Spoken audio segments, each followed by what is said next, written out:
আজকে দেখেন সাম্রাজ্যবাদীর ঘাঁটি দিছে মুসলমানদের রাষ্ট্রে, ইরান সহ্য করে নাই, উড়াই দিছে। কথা বলে ঠিক না বেঠে?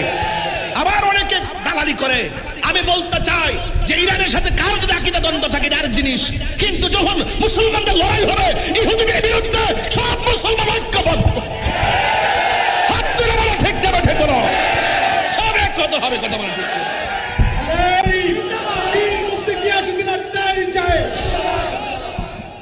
আমার কথা রাগ করেছেন? আরে কারবালার ঘটনা যদি ইহুদিরা ঘটাইতো মনটারে বুঝ দিতাম, খ্রিস্টান ঘটাইতো মনটারে বুঝ দিতাম, অন্য ধর্মের মানুষ ঘটাইতো মনটারে বুঝ দিতাম। এই কারবালার ঘটনা ঘটাইছে দাড়িওয়ালা, টুপিওয়ালা, পাগড়িওয়ালা, ফুরাতের পানি দিয়ে উযু করেন না। এই যুগে যুগে মুসলমানদের মিশনের সবথেকে বড় ক্ষতি হয়েছে মুনাফিকদের কারণে। কথা বলেন ঠিক না বেঠে? আরে হাত তুলে বলো ঠিক কি না বলো? এই মুনাফিক আছে না নাই বলেন?